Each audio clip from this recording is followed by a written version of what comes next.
Good evening, everyone out there. I hope you're continuing to self-distance. I hope you're continuing to do everything you can not to spread this disease. We have essential workers out there. We can see who they are. They're black, they're brown, they're immigrants, they're at greater risk. They can't Zoom to their jobs. Uh, they have to show up at the grocery store, sanitation, nurse, they got to show up. So let's continue to protect them. And by honoring them for protecting us, we honor them by making sure that we're not spreading this disease and putting them at greater risk. So let's continue to do that. And let's tonight have I think, a very interesting conversation. And that conversation is going to be with kind of a group of outstanding young people whose voices should be heard. And I'm honored to be able to have the conversation with them. You know, when you look back at the history of Massachusetts, we've always been blessed with great leadership during the American Revolution. You know, young people were all part of that effort to throw off that yoke of tyranny. During the Civil War, the abolitionist movement was kind of created in Massachusetts. The suffragette movement, we were the leaders. In the 1960s, there were freedom riders going south to get the right to vote for people down south from Boston Common that get on the buses that go down south. The movement for gay marriage, for same-sex marriage, it was led out of Massachusetts. The effort to ensure that everyone had access to health care. Well, we passed the first law here in Massachusetts back in 2006. We've always been leaders, and it's always been young people who stand up and provide the inspiration, the energy for that change. And we're at another point in our history, an inflection point, where young people are once again rising up and demanding the change which our society needs. And this evening, I have the honor of being joined by 5 young activists who are leading this call for change. I'm going to introduce them first, and then we'll go right to the conversation. The first is Olivia Enda. She's a student at Howard University. And during the coronavirus pandemic, she's been organizing middle and high school students on Zoom in order to have conversations on the importance of civic engagement and raising our voices. Encho is a recent graduate of Tufts University and has been leading conversations with his peers on racial justice issues, implicit bias, and ways to better advocate. We also have Ronnie Brizan. He's a rising sophomore at Suffolk University and just completed his first year at Berkshire Community College. And while at Berkshire, he served in student government and led conversations on campus about these issues. Originally from Haverhill, Massachusetts, Hannah Pecet is a rising junior at Howard University. On campus, she is the president of the International Affairs Society Model UN team. She's also a member of the Howard chapter of the NAACP. And Adriana Constant Patton is a rising senior at Boston Collegiate Charter School. She's been heavily involved in the Center for Teen Empowerment and has spoken at a number of protests and demonstrations on issues like racial justice and gun violence prevention. I'm so grateful for each of you and the leadership which you have been providing.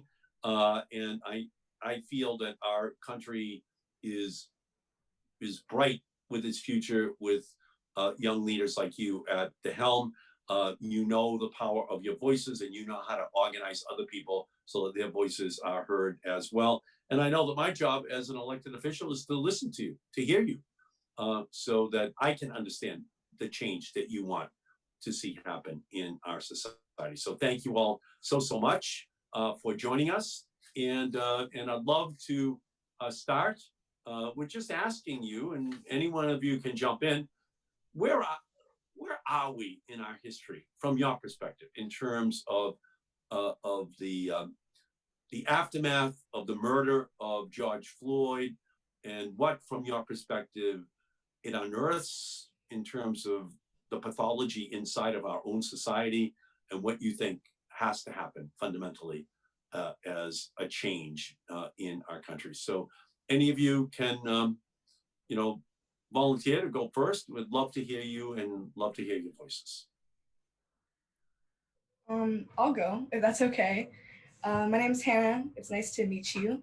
And I think this recent death, I mean, obviously, it would be naive to say that this is just one that would spark this kind of outrage. Obviously, we have huge historical context to validate everything that's happening right now. And having COVID-19 happening at the same time and people being out of work has forced people to pay attention, which I think has catalyzed the movement. Where are we in our history? Not there yet. And I think that what this kind of has unearthed, for me at least, is the recognition that these systems of injustice that have been put in place are extremely permanent, or have been extremely permanent, and they have been, with all the kind of progression and amelioration that we have seen through the civil rights movement. I mean, obviously we've progressed greatly, even if it is not enough. I think it shows that with every progression, the discrimination that's even written into our legislature is just kind of pressed under the surface, but still there. And so it's either we're written out of legislation, or these types of racial aggressions are just pushed under the surface, but extremely present still. Great, thank you. Anyone else? Yeah, so I completely agree with what Hannah just said. And like, I guess you all could really agree that in this point of history, um, there's a lot of emotions going on, and we're definitely not there yet. From fear, empowerment, anxiety, hope, I've literally felt it all at once throughout a span of a few weeks. And as Hannah said, like just also being in a pandemic, like a lot of like pent up tension has really hosted a lot of conversation. But honestly, I wouldn't really trade it for anything else, because right now, people are forced to listen. You know, as a person, or as people of color, and specifically in my narrative, as a young Black woman in this country, like my whole life has been tethered to this misrepresentation of not only myself, but my community in media, politics, and really the education systems as well. And like seeing people march, seeing people protest, seeing these police provoked riots, like everyone has a reason to be tired and angry. And like, unfortunately, as we've all seen the video, George Floyd wasn't the first one. He was just a matter of like, you know, a breaking point, or like that like climax of this point in history. While countless of others like have yet to seek justice. A lot of people are finally standing up for like no peace, because we've been through this cycle before and again. That's been narrative. Like we've seen this cycle, and it's really just going to take like systemic change and momentum to really be able to see progress. So it's just a matter of just taking advantage of this moment and really keeping that momentum. Beautiful. Thank you. I can hear a voice. Yeah, please jump in. It's right. I was saying, definitely, it's kind of tying into what both Olivia and Hannah said.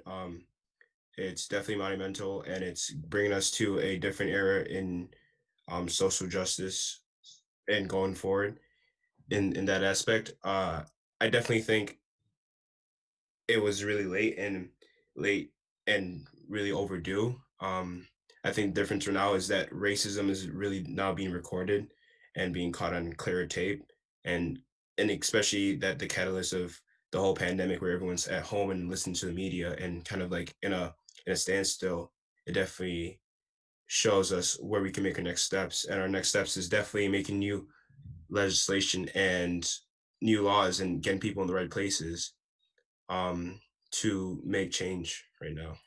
So you're saying that iPhones and required body cameras of police are now recording what was going on the whole time? Yes. And also, it's a very outdated system that needs to be amended or completely renovated in my eyes right now. I think it's important to note that even with, I completely agree. Now that we see these things on tape and it's much easier to kind of spread that type of footage and information, it should have never taken Black people and people of color having to prove the injustices that we were facing for them to be addressed. It's never taken us having to show you our traumas and having to relive those traumas with you for us to be heard. Right. Yeah, Yeah. I agree with yeah. you. I agree with you. But having it on the evening news every night is what is bringing out Mhm. everyone, you know. So it should not have taken this, but now the undeniable evidence is there, and now you can't have a debate over it. Now you just have to accept the fact that it happens, and what are we going to do about it? So yeah, please jump in. Yeah, I was gonna say, yeah, everybody here is right. This is a conversation about power, and when you look at the media historically has been controlled by white people, and white people have always controlled the narrative. But in this case, you see that George Floyd's murder was caught on film by a Black man, and us being able to control the narrative and organize is really, to me, what the difference is in this. We can control our narrative, and yeah. Definitely. And the attention that we're getting, whether it be positive or negative, the rhetoric is also very important. As we see like big corporations taking over and sometimes using the Black Lives Matter hashtag as a trend, either to support their business or even willingly help. I think it's both good and bad at the same time, but it's definitely what we need as a platform to move forward and maybe source some support from behind. Yeah. So have you seen a rise in youth activism that is unprecedented in your lives over the last month? um I was sorry, I Well, haven't jumped in yet. yeah. My name is Ariana. I during this time, like it's not a secret that youth activism has began to show up very significantly, especially during the time of the pandemic, because none of us are in school, and we haven't been in school for about 3-4 months now. And so it's just it's nothing new that youth are at the head of at the head of the movement, at the head of the protests, and they're the ones you're seeing consistently speaking. You see the video of I think she was like 3 or 4 year old little girl. She's screaming "No justice, no peace" at a march, and she's from an extremely young age. And as somebody who is a youth activist, I'm only 17. Me and my fellow youth activists are consistently at the front of these movements, consistently at the front of screaming for the fact that we are fighting for our lives. And at 17 years old, I should not be fighting for my life. I should be focusing on the PSATs and the SATs and figuring out what college I'm trying to go to, let alone trying to sit here and worry about if I'm just going to get stopped just for walking down the street with my friends, you know, just for talking too loud or whatever, being too rambunctious, or if I'm learning how to drive, how am I supposed to not be scared if I get pulled over? Like it's the crazy parts of that something so small, so simple that white kids that live in suburban areas do not have to worry about, Black and brown kids have to worry about all the time. It's always at the forefront out of your mind. You don't see white kids scared to get pulled over for the only fact that they'll get in trouble with their parents, not with the fact that their life is in danger just for being pulled over. So it's just a given that we're going to be at the front of these movements, because we're the ones that this is our future. This is the future of our children and whatever you may have it. And on top of that, it's just every single aspect of us living right now is currently in danger. So Ariana, you're out speaking now. You're Yes. you're speaking at rallies. Yes. So tell us about the power of your voice and the response you're getting as a young person in addressing large gatherings. I've been speaking at protests since I was 15 years old. I spoke at the March for Our Lives Boston rally about the gun violence that has been inflicted upon my family, just due to my family members being at the wrong place in the wrong time, and me not even getting the opportunity to meet them due to gun violence. And being able to have power in my voice and my poetry and things like that, and being able to really speak out at these protests, it's something that you wouldn't think to have an opportunity to do at 17 or even 15, let alone something that you want to do. I don't want to be speaking out at protests. I don't want to be doing these things. But I know that if I don't do it, then who else is going to? Young people, and myself included, having our voice being amplified is such a privilege, but at the same time, why should it have to be in the sake of my life being at danger? So one, it is great to have the exposure and things like that and be able to speak out on these important issues. However, at the same time, it's not something I want to be doing. This is not the circumstance I would like for this to be under. I would like to be doing something like showing off my art and things like that, and showing off like my talents and things. Thank you. Normal things. Thank you for doing it. Thank you for doing it. And no, Hannah, you're also speaking at these demonstrations. Can you talk about, your ability to now communicate your sense of what the problems are in our society and the changes that are necessary? Right. I definitely agree with everything that Ariana said. It's not something that I want to have to do, but it's something that I feel is an obligation for me. I mean, I know a lot of Black people and people of color have been having a lot of struggles, kind of trying to perceive having to balance that normal life right now, and protesting and being active for the feeling of obligation and feeling guilty if you don't go to the protest. Ariana brought up a great point about all the young people that have been at the forefront of movements. I mean, I think the trend is just because it's more our futures than older people we have more time, and so we care kind of more about those issues. And even with the school shooting walkouts that were happening in 2017 and 2018, those were all youth organized. I don't think it's a new thing that youth, especially in this area, have been leading movements. My voice is something that I've always had.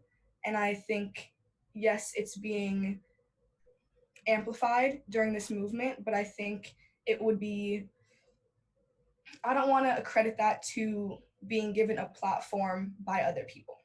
And I think one of the issues that I have with different kinds of movements is that a lot of them are based on non-Black people or non-people of color being like, okay, we're ready to listen now. And that's when my voice is more amplified. I take great pride in being able to have a big voice and being able to yell into a megaphone for extended periods of times, because it is exhausting. And it hurts, but it's something that I have to do. And I think being able not only to use my own voice and articulate what I'm feeling, what I'm thinking, what I think should be done in this country, as well as encouraging to do the same, is the most important part. I don't want to oh, I'm sorry, excuse me. No, please. Thank you.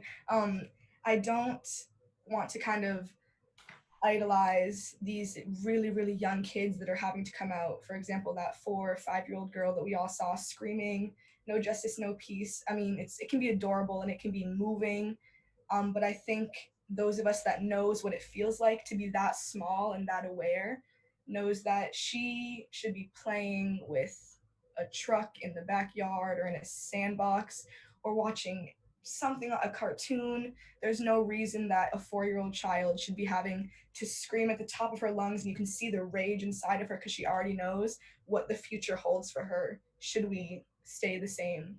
And so I think it's really important for us to be able to use our voice. I think if we were able to use our voice as Black people in this country and be heard consistently, this would have been a message already received. I agree with you, but your voices are powerful. And, I marched from Roxbury to Boston Common with thousands and thousands of college, high school, middle school kids and younger in the march against, the NRA, because they want the NRA to stand for not relevant anymore in American politics. And the young people marched, and they didn't want United States senators to be speaking on Boston Common. They wanted young people to be speaking. because you're the ones most affected by all of the legacy of bad policies and in trying to deal with all of these issues that are just as clear as can be. But now there is a youth movement. Young people are rising up, and they're saying, in the aftermath of George Floyd or the NRA or climate crisis, when are you going to do something about this? When are you going to start to put in place the policies that, will protect our generation from those issues? And I know, Olivia, you are organizing middle and high school kids to become activists. And can you talk about that? Talk about your work to try to instill in them this sense of responsibility to get out there and to do something. Yeah. So I was like basically reiterating what everyone had just said. Like, it takes a lot out of you to realize that people don't want to listen or won't listen to you until they're affected. Life is life, and even if you're not directly affected, someone is. And sometimes it is like kind of disheartening. For example, as I believe Hannah had just brought up, like gun violence has always been an issue, specifically in like lower socioeconomic status areas and communities where people of color are more heavily populated. But the second that gun violence becomes an issue in schools where people are innocently killed, whether you're a first grader or a high schooler, just because of their environment, which is something that has been basically the livelihood of all African Americans or since the day you're born. Like it takes that step for people to listen is kind of hard. And I guess that's really where I really found that passion within myself to pursue being an educator, because it really does come down to like the narrative of who's representing the side of history, so representation has like been one of the biggest strategies of how I'm able to like facilitate youth, and again, like how they're being educated essentially. So information is passed down, and how it's presented has a lot to do with how history is going to continue to be on this cycle.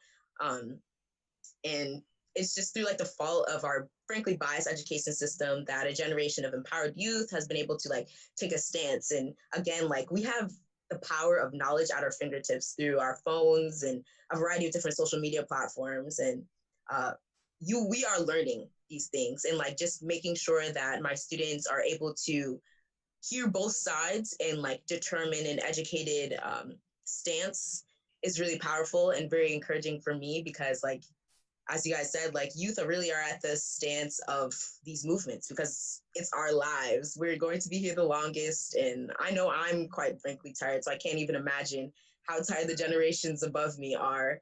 So just having that momentum and encouraging that momentum. And again, like just paralleling that whole idea of like you learn these things. Racism isn't something that is genetic. Like you learn that as well, and you also can unlearn that. And through peace and equality and love and holistic humanity, essentially, like those also can be learned. So just hosting these safe spaces. Right now, it's through Zoom. Hopefully, we'll be in touch again in person. But like just having these difficult conversations and empowering each other as young people, and really just like building up that momentum, because as we've all discussed thus far, like it's not hard to recognize that you're different, specifically in Massachusetts when we're clearly the minority. And whether you're 4 or 5 or 6 or 7, or you go your whole life without recognizing that the way you look has caused you any injustice or adversity, life is really life. So it's just, these issues are these kids' lives. That's why they care so much. And I don't even say like, I'm just creating these spaces for them just to really move forward. It's their life, so they know what they have to do. And I really just am trying my best to facilitate the outlets and connections and platforms for them to be heard, even when no one else is going to listen to them. Yeah, and I can tell you this, I can tell you how an older generation feels about all of you guys showing up with this energy. It's like you're the army coming over the hill. You're the reinforcements. You are there, and you're making preceding generations more energized. Yeah. Let's get up. We have more work to do. Look at all these young leaders who are showing up too. Maybe we can get it done this time. So you have no idea the positive impact that you have, because people look over and they go, let's keep fighting. Let's keep going. We have more work to do. There were no Black or brown kids in my grammar school, or my high school, or my college. and then the cities exploded, and all of a sudden in law school, 10% of the class was Black. 10% were women. The year before, almost none. Did women and Blacks get smart all of a sudden in 1 year? No, people could see them a lot more clearly, and we've actually come to a point now where half of law schools are women, half of medical schools are women. And we still haven't gone far enough because we know there's so much more work to be done for all minorities, for women, to make sure. For transgender, we have a lot of work to do. This is intersectionality. This is thinking of this Black Lives Matter in terms of intersectionality. Everybody's who's not a white male, needs more help to be successful. And Ronnie, I know that you're a student government leader, and I'd love to get your perspective in terms of how we can organize better. Make sure that on campuses people understand their role to get into this fight, this historic moment that we're seeing right now. Yeah, definitely. I think the first step is having these tough conversations like we're having right now. So like from the start, I wanted to organize I proposed a kind of like workshop where we did some DEI work, diversity, equity, and inclusion work at our community college, and definitely engaging our community with it. Unfortunately, through the course of the pandemic and the horizon, we didn't really get to have the event as we wanted to plan. But I think having these conversations is the first step. Definitely educating people and letting everyone from different sides of the table have a chance to talk, and not only listen to what's around you or who's around, like like whispering in your ear. It's more of like listen to the people who's on the other side of the table and have different views and different backgrounds from you, because that's like a lesson that should be learned from all sides, whether it be whatever walks of life you come from, like whether you come from like a really high class white society, or and have a lot of privilege, maybe reaching across the table and listen to people who don't have the same aspects as you, or someone who's grown up in a impoverished neighborhood. You may learn something else from a person who has something over you. So I think that's the first step. And Auric, you've been having a lot of conversations with your lacrosse teammates. Yeah. So talk about those conversations. Lacrosse doesn't tend to be a big Black sport, So can you talk a little bit about that set of conversations you've been having? Yeah. So yeah, you're right. Lacrosse is not a very diverse sport. I remember going to tournaments with my dad and my brothers, and we'd always be the only white people or the only Black people at the tournament. But yeah, I put a message into our group chat, and I was like, yeah, guys, like this is how I feel about what's going on, and I understand that not everyone's gonna feel one way, but at the end of the day, this is a moment for you guys to look in the mirror and ask yourselves, what can I give? And I told them, you can donate, you can take time to educate yourself, you can sign petitions, you can call your politicians, but the most important thing is that you act. And in this moment, you cannot be idle. And I told them that this moment here, you should look at it as the beginning of something better and not really as a bad moment. But you guys have to, as white people, look at yourselves and realize that you're in positions of power. You are definitely privileged, and part of this shift will come from you guys sacrificing your white privilege. And that's where we'll be able to make this a more equitable world. And then also conversations with Coach Daly, who is now over at Brown. He was my coach my first 2 years, and now he's coaching my third brother. And it was a conversation of what are we doing in order to be preventative and not reactionary to these issues at hand. And so we're having conversations of you have to change the people who come in to speak to the guys. You have to change the types of extracurricular activities that guys do outside of playing lacrosse. And also for someone like myself or my brothers, playing lacrosse isn't easy when you're the only Black person in the room. And so he's in a great position where he's at a prestigious institution like Brown and coaches who are at Tufts. Pulling Black men and Black women into those institutions will do wonders for those individuals. And for me, I even came back home, and I see that now I'm in a position where I can help build my community.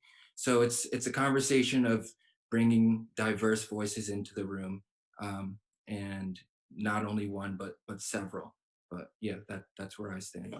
And by the way, it's not like Black guys aren't good at lacrosse. We're very It's good. not like there's some kind of genetic defect Yeah, that yeah. doesn't make a Black guy good at lacrosse. It's a very expensive sport.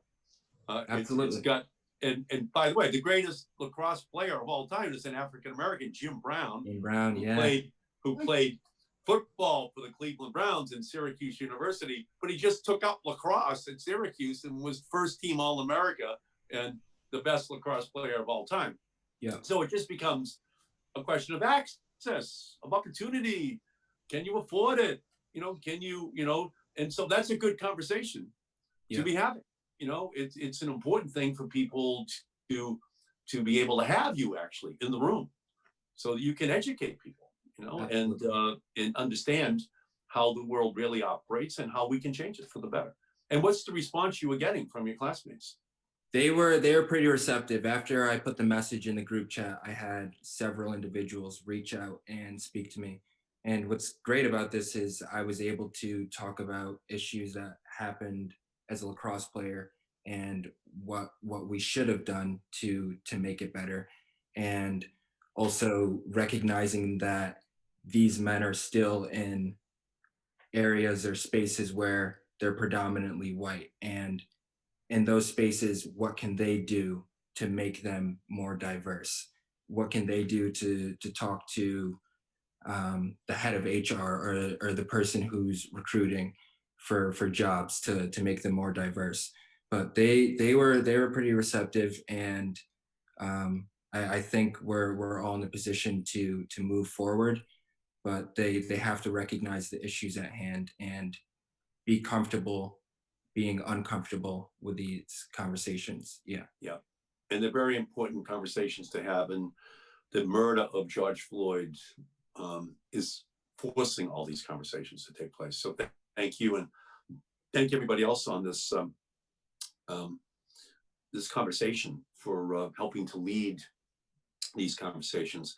I'll just tell you, when I started in law school at Boston College Law School, the year before, there were almost no Blacks and no women. And then the cities exploded in 1968, and all of a sudden, 10% of the class was Black and 10% was women. And they didn't get smart overnight. It's just that all of a sudden, they were able to look at Howard University and Morehouse and all across the country, look at women's colleges, and all of a sudden, it's 10% and 10% up from almost nothing just a year before. And actually, my first and most important teacher was Herbert O. Reed. He was a constitutional law professor at Howard University Law School. And there had never been a Black law school professor at Boston College Law School.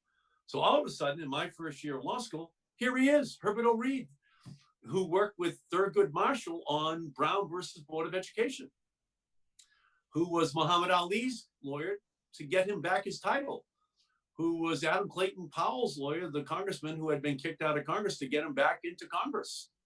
And so he's teaching us constitutional law, and he spent about a month on the concept of standing.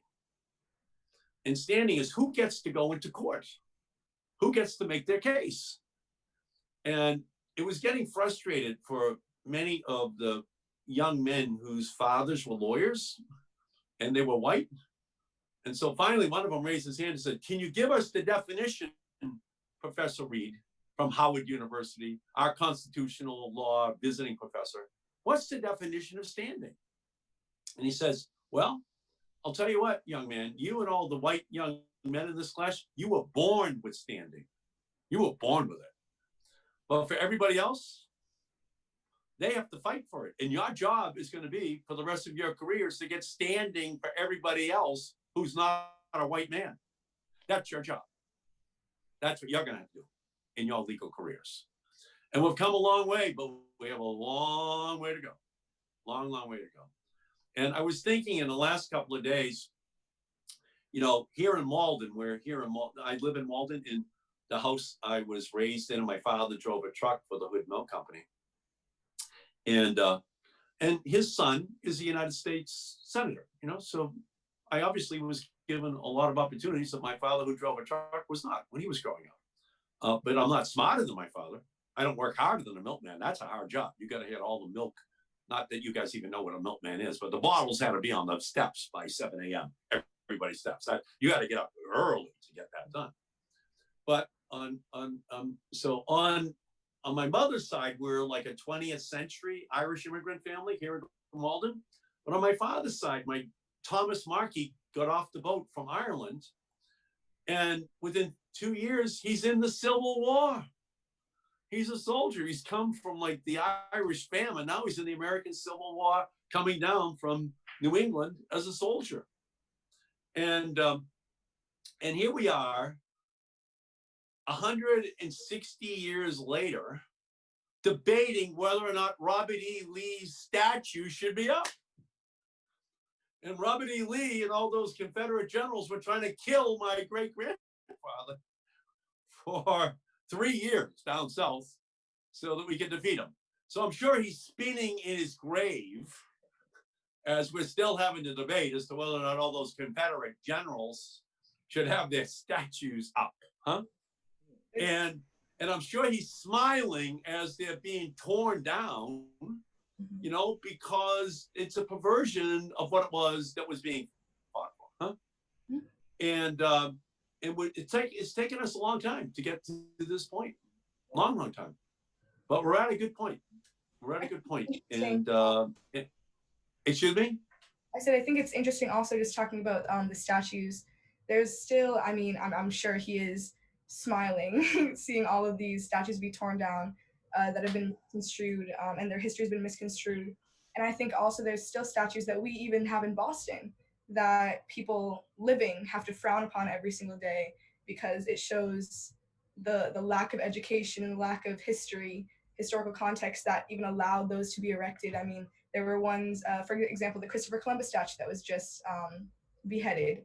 I mean, I saw that and I smiled, and that was me smiling from my from my place here in Haverhill, because I was so excited to see that someone had taken into account all of, even Massachusetts has a huge Native American population as well, that I'm sure has to look at that every day and be completely disappointed in their erasure with that type of statue, as well as the Lincoln statue that is him standing while someone depicted as an enslaved person is crouching below him.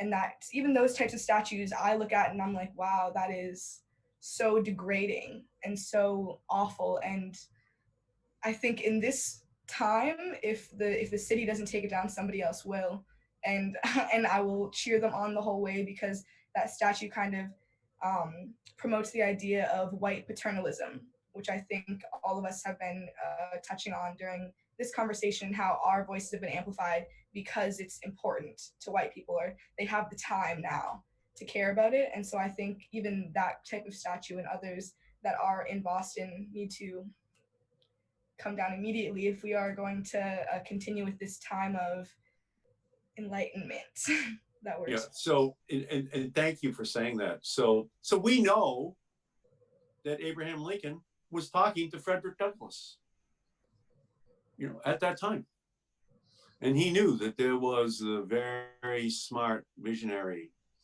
African American man, you know, who was demanding that the United States do the right thing, that Lincoln does the right things. But he wasn't on his knees. He wasn't, you know, supine before Lincoln. He was in there man to man, just saying, "Here, this is what should happen, Mr. President." And I think we should be true to our own history. Frederick Douglass came here to New Bedford, you know, because he found a place here. where he could use his voice. And then he was partnered with William Lloyd Garrison, you know, the great publisher of The Liberator. And then they traveled speaking together. And William Lloyd Garrison used to say, while he was with Frederick Douglass, with reasonable men I will reason, with humane men I will plead, but to tyrants I will show no quarter, nor waste my arguments. And so, yes, that statue should come down. Right. We should have a statue of, like we should have a statue of Abraham Lincoln and African Americans, you know, that are there in a partnership to make this a greater country. And I think that's really the moment at which, you know, we have reached, because, you know, in the Reconstruction period, and then for 100 years, the South got to rewrite the history as though it was a noble cause. And they were fighting just for states' rights when they were fighting to enslave an entire people for economic reasons, to turn them into property and not into human beings. And so, so I agree with you on that statue, and it should just be removed. And we should actually construct something that does reflect. Let's find the money and put up the statue that does reflect Abraham Lincoln and what was happening at that time. Maybe a picture of him with Frederick Douglass, you know, as you know, just Frederick Douglass. Or just Frederick. Yeah, I like that. Or just Frederick Douglass. Okay, New well, Bedford. okay, I'll tell you what. Let's work together. Let's work together on that. Okay, I like that. I like that as a goal. Actually, I like it. Absolutely. Okay, let's find the place of honor for Frederick Douglass in the Massachusetts history. You know, because he was here, because the abolitionist movement was here. Let's talk more about history, you know, and the influence that Frederick Douglass's voice had in changing it. Right. And so again, I can't thank all of you enough. You don't have any idea. You're like activating fluid being put on a movement. You know, your energy is coming through, and it means the world to all of us. And so I'd like to work with you on that Frederick Douglass effort too. I think that would be a good project to make sure that his voice, his image, gives us a reminder in Massachusetts of the role he played in educating us then, the way you're educating us today. And I can't thank you enough, all of you, for being on tonight. And for everybody who is out there, thank you for watching. Please stay safe, and let's do everything we can to get rid of a racist president, to get rid of a man who does not deserve the honor of being the leader of our country, but his racist, sexist, anti-gay, anti-immigrant, anti-Muslim, anti-justice message must end. And tonight, I think we all had the honor of listening to 5 leaders of the movement that's going to make that possible this year. This is our moment in time. Thank you all so much for joining me this evening. And thank you to all who have been listening. Thank you, guys. Thank you. Thank you.